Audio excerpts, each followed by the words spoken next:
sobre o plano do PCC contra o Moro, o que já se sabe, o Constantino citou aí, um dos responsáveis pela organização do atentado deixou a prisão no começo do ano passado, graças a um alvará de soltura obtido na Justiça de São Paulo pelo mesmo advogado que livrou o Lulinha, o filho do Lula, em ação da Operação Lava Jato. Outro investigado tinha o nome Lula Livre 1063 em seu endereço de e-mail. Ele tinha um e-mail que era lulalivre1063, e o resto do endereço dele. E um terceiro suspeito foi solto pelo STF em 2020 por decisão do então ministro Marco Aurélio Mello. O líder da oposição no Senado, Rogério Marinho, encaminhou um pedido a Alexandre de Moraes do STF para incluir o Lula no inquérito das fake news. E o fizemos pelas declarações dadas pelo presidente Lula, quando ele alega que é uma possibilidade de uma trama, de um conluio entre o Moro, o senador Moro, e aquelas entidades governamentais do Estado brasileiro que estão envolvidas na desarticulação dessa trama sórdida feita por uma facção do crime organizado para sequestrar e possivelmente até assassinar um senador da República, promotores do Estado, agentes penitenciários e outras autoridades, como uma forma de pressionar o Estado para dar regalias a presos em presídios de segurança.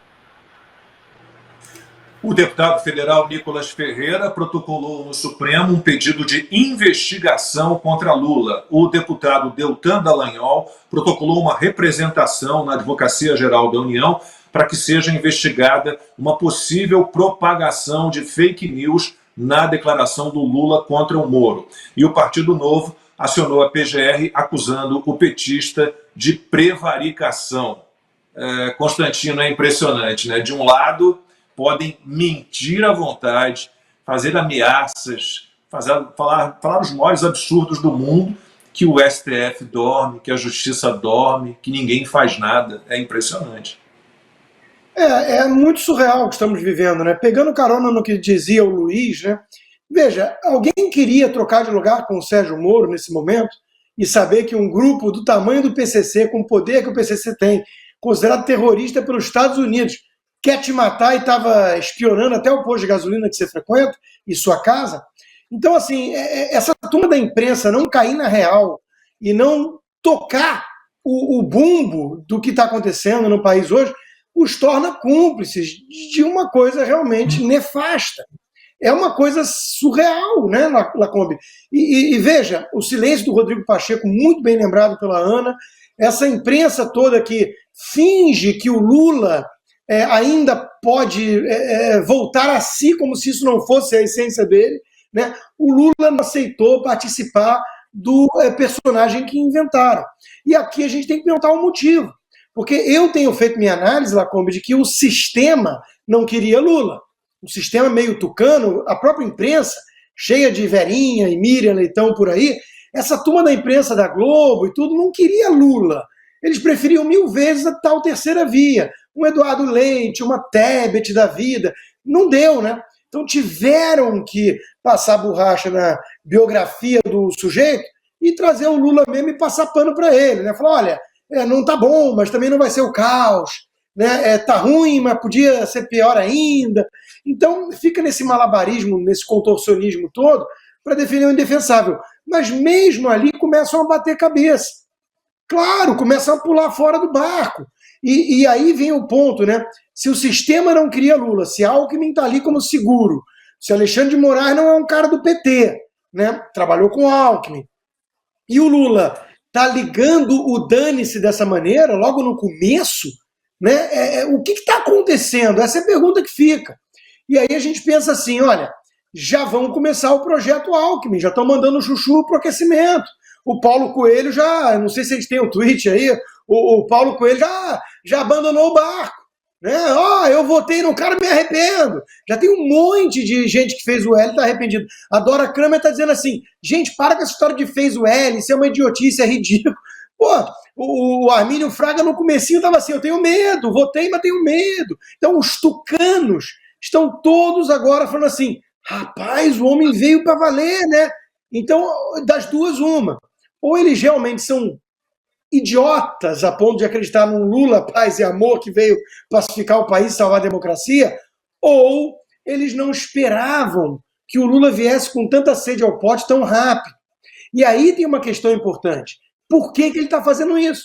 Ou ele já está confiante de que o Dirceu operou o que tinha que operar e essa turma não passa de playboy de playboy de prédio chique, né, e o PT vai asfaltar mesmo, junto com a turma do boné e tudo mais, né, ou ele está testando e aí o sistema vai ter que derrubá-lo, sei lá, vai ter que colocar um limite, e que passou a ser a esperança de muito brasileiro, né, Lacombe? Olha que ponto surreal que o Brasil chegou.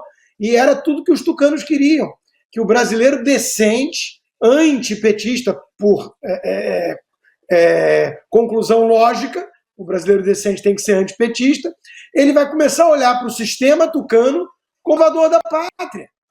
Era tudo que essa turma queria, né? Era o joguinho também da turma do MBL, do Amoedo e companhia. Só que nós estamos aqui para não deixar, pelo menos, não isso acontecer, porque todo mundo quer impedir o Dirceu e companhia de transformar o Brasil num narco-estado e numa Venezuela, né? Agora, estamos aqui para lembrar que isso tudo é um grande golpe, é um grande estelionato, se for dessa maneira.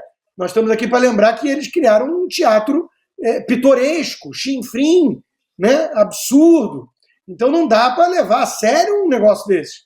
Então essa é a perplexidade que o brasileiro atento olha as cenas, né, do próximo capítulo. Todo mundo curioso, né? Porque o Alckmin vai lá e fala contra o plano, não sei o quê, e está desdizendo o próprio presidente, ele como vice. Porque o presidente está falando que tudo não passou de uma armação do Moro, uma loucura qualquer de um juiz enviesado, né? Então, o negócio está tão rápido, degringolando tão rápido, de maneira tão assustadora, que eles estão batendo cabeça, está tendo gritaria lá no Palácio do Planalto e na imprensa, com certeza. Eu queria ser uma mosca para acompanhar as reuniões da Globo. Né? O negócio está... Eu estou um pouco mais à distância, estou vendo o circo pegar fogo, não quero que o Brasil afunde. Estou lutando, denunciei, né? Com todo o risco que se envolve. Eu sou tratado como bandido no Brasil de hoje. Não o Lula, não o Sérgio Cabral, esses não. Eu sou tratado como bandido, então estou pagando um preço muito alto. Mas eu vou me reservar o direito de pegar a pipoca e acompanhar as cenas do próximo capítulo. Quem vai passar rasteirinho? Como é que vai ser isso aí? Porque está tudo rápido demais, Lacombe. Não dá, não vai acabar bem esse troço. Não pode ficar 4 anos assim, gente. 3, não completou 3 meses de governo, olha o que a gente está vivendo. E agora, a turma que fez o L não sabia? Você está falando sério comigo que vão meter essa acima da gente? Não vai passar impune, não. Ô, Ana, então a gente viu aí STF, AGU, PGR, todo mundo sendo provocado para tomar uma atitude contra o que fez o Lula, né, em relação ao Sérgio Moro. Agora, qual é a chance de a gente ter realmente uma reação legal a isso tudo, né? Até quando nada será feito, Ana? Olha, Lacombe, sinceramente, eu acho que a resposta para a sua pergunta, no atual momento, eu quero mais é que judicialize tudo, né? Eu sempre fico falando, olha, a gente tem que ter um Randolfo Rodrigues na direita, vai lá, bate na porta do STF, sobe no plenário e judicializa isso e aquilo. Tem que jogar com as armas que eles jogam. Porque, em algum momento, o STF vai ter que se pronunciar. Nós vimos naquela CPI do circo, né, na CPI da Covid, o STF se pronunciando, ministros dizendo da importância das investigações, plá, plá, plá, plá, plá, plá.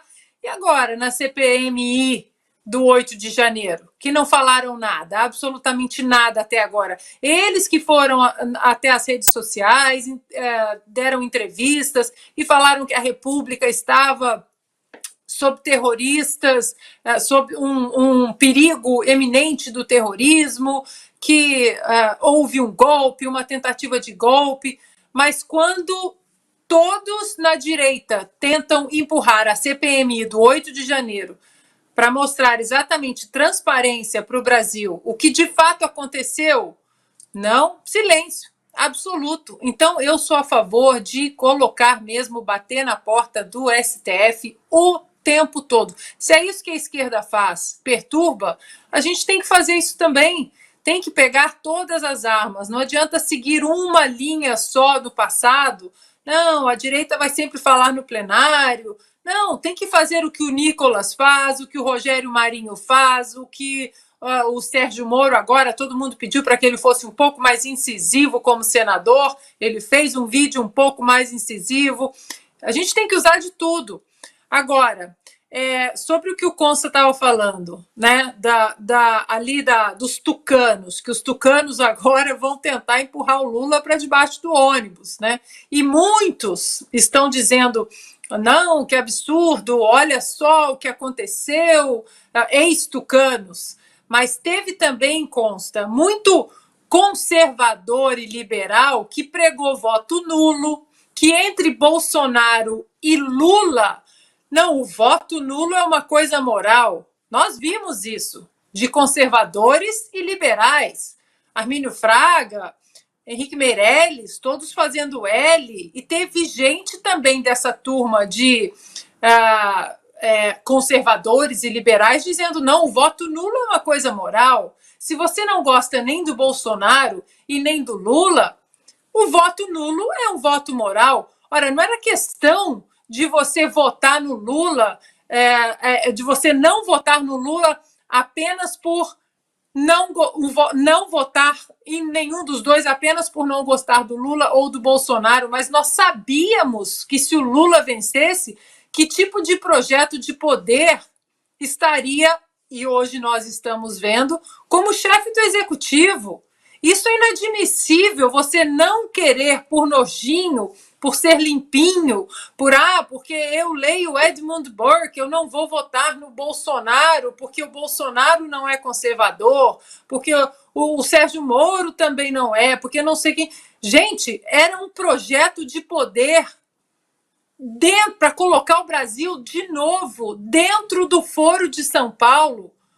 Olha o que está acontecendo em 3 meses, como Constantino disse. Não era questão de Bolsonaro ou Lula, era questão de ou Brasil ou um precipício, um abismo, um buraco negro. 3 meses de governo e olha onde nós já chegamos.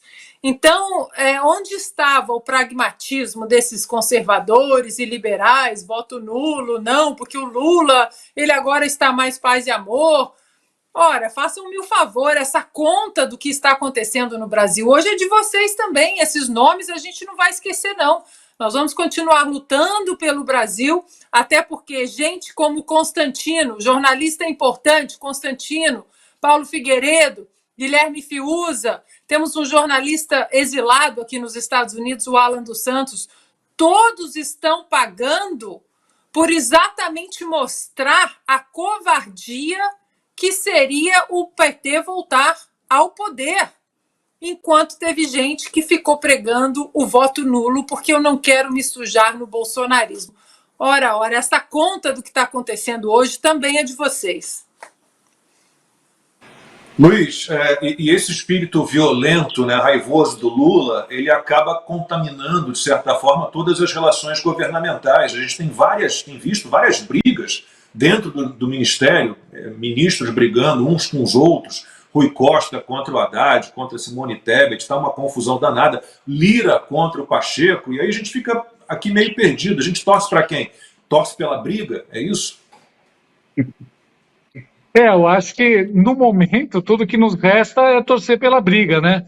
Porque, veja bem, como a gente sempre fala, né, o PT não é exatamente um partido, ele está mais para uma quadrilha. E, na verdade, a gente achava que era uma quadrilha organizada, mas parece que não é tanto. No momento em que eles conseguiram chegar ao poder, no momento em que eles conseguiram ter as chaves dos cofres nas mãos, a gente viu que eles já começaram a brigar entre si.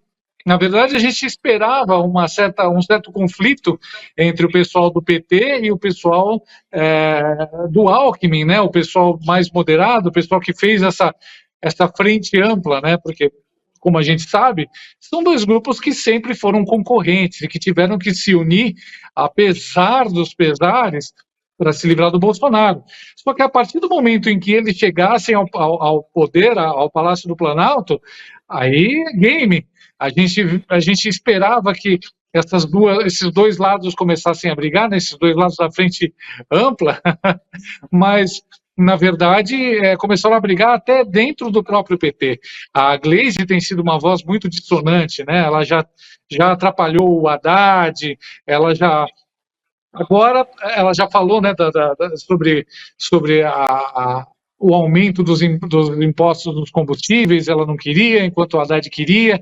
Todo mundo imaginava que o Lula iria ouvi-la, né, porque ele é populista, afinal de contas, mas no final ele optou, acho que, por não jogar o Haddad na fogueira ainda, né? Mas, no geral, o que a gente percebe é que o Lula tem sempre a palavra final. E os próprios companheiros, os próprios cupinchas, né, não estão muito sabendo o que é que o Lula está querendo e o que é que o Lula vai falar. Um dos exemplos foi essa primeira reação ao atentado ao Sérgio Moro, ao plano de atentado ao Sérgio Moro. Todos correram para passar aquela, né, como a gente fala em propaganda, né, passou o carro do briefing. Então todos já tinham, né, o que eles tinham que falar, já tinham decidido, vamos tentar colar a narrativa de que o PT salvou o Sérgio Moro, vamos colar a narrativa de que o Lula é tão magnânimo que ele, né, está protegendo até mesmo os grandes inimigos dele, né? Assim, pelo menos, a gente pode tentar limpar o que ele disse ontem ainda. Só que o próprio Lula vai lá e estraga, né? O Lula, ele me lembra muito um personagem principal, o patriarca de uma série da HBO chamada Succession. Esse sujeito, ele tem aquele bando de cupinchas em volta que ficam só esperando ele tomar as decisões. Ele já não está nos melhores dias dele, né? É como um Rei Lear, né, do Shakespeare, é uma coisa quase shakespeariana, mas puxada para o tragicômico. Ele não está nos melhores dos dias, às vezes ele tem uns lapsos de memória do que ele fala, ele às vezes, né, se atrapalha. E eu acho que o Lula está fazendo a mesma coisa. Como ele não criou um sucessor sólido, o pessoal fica dependendo muito das vontades do Lula, fica esperando, e aí, de repente, ele fala um negócio igual daqueles que foi uma armação do Sérgio Moro, e vocês que se virem aí para consertar, né, ou para ter um pouco de credibilidade, porque anteontem mesmo vocês estavam dizendo que eu salvei, né, o Moro. Então, eles estão atrapalhados, eles estão brigando entre si para serem o favorito do Lula, eu vejo isso, para tentar adivinhar o que o Lula está querendo. E o Lula, como eu disse, parece não estar no melhor dos dias dele, né? E ele tem se atrapalhado ele mesmo, tem dado uns tiros no pé e atrapalhado a equipe dele, né? Tanto a equipe do PT quanto a equipe da velha imprensa, que funciona como uma equipe de propaganda. Essa equipe da velha imprensa, ô Luiz, seria legal você criar um prêmio publicitário, né, do melhor slogan, porque é uma concorrência acirrada, né, o Noblar, a companhia, mas eu dou para o autor do País dos Petralhas. O sujeito escreveu O País dos Petralhas 1 e 2 e diz: Lula deveria ficar em silêncio porque está certo, não porque está errado. Eu achei essa magnífica. Tio Rei merece o prêmio. Ele tenta parecer profundo, ele tenta parecer inteligente, né, nas colocações dele. Ele até coloca esse verniz com essas frases, que ele sempre foi um bom frasista. Mas se você para 5 segundos para pensar no que você acabou de ler, você fala, esse sujeito, ele está sendo muito bem pago, só pode ser isso. Porque ninguém se converte desse jeito, né, e fica tão cego para a luz. Né? Porque, no caso do Reinaldo Azevedo, há duas questões, há dois equívocos enormes, né? Um deles é considerar, como fez grande parte da imprensa, é considerar o Lula injustiçado, né, pelo Sérgio Moro. Mas peraí, a gente sempre fala isso, mas a gente fica se repetindo, porque o Lula foi condenado por 9 juízes. O Sérgio Moro foi lá na primeira instância, depois você teve o TRF4, você teve o STJ, sempre por unanimidade, com pena aumentada em um dos processos no TRF4. Portanto, você considerar o Lula injustiçado pelo Sérgio Moro, diante do que armou o STF, é um equívoco, é um erro enorme. E depois você aceitar também que uma pessoa tenha dentro de si, né, que esteja dominada por um desejo de vingança, por ódio, por rancor, né, por raiva. São sentimentos que não tem nada, absolutamente nada de bom. E em relação ao que o Luiz falava, vocês imaginem, eu estava conversando outro dia com amigos meus empresários, como é que você vai combinar uma comunicação interna numa empresa? Como é que uma empresa vai funcionar? Não vai haver discórdia entre todos que estão ali, os colaboradores, os gerentes, os diretores, se você tem 37 diretores, 37 ministérios? É impossível. Né? Você não vai conseguir ter um ambiente ali bom, de comunicação ampla, né? Então vai sempre acontecer esse tipo de coisa. Vamos dizer que a Polícia Federal do Lula, que é algo completamente fora, né, sem pé nem cabeça, como é que Polícia Federal pertence a um presidente da República? Que história é essa? Lacombe, isso não existe. E lembrando também... rapidinho, que os desembargadores que o Lacombe mencionou do TRF4, os 3 foram indicados por administrações petistas. Não, e eu só queria falar, já que a gente mencionou a imprensa, essa postura esquisita, que tem essa informação também de que, a princípio, o PCC teria pago o The Intercept, que é justamente o veículo que ficou no comando da Vaza Jato. Então, olha quanta coisa. Ô Lacombe, se você pegar uma mente sharp, criativa, como a do próprio Luiz, para escrever um esquete surrealista, não sai o Brasil de hoje. Não sai. São muitas coincidências, né? O relacionamento do PT, ou do Lula e do PCC, me lembra muito da Hollywood dos anos de ouro, que tinha o Spencer Tracy e a Katharine Hepburn.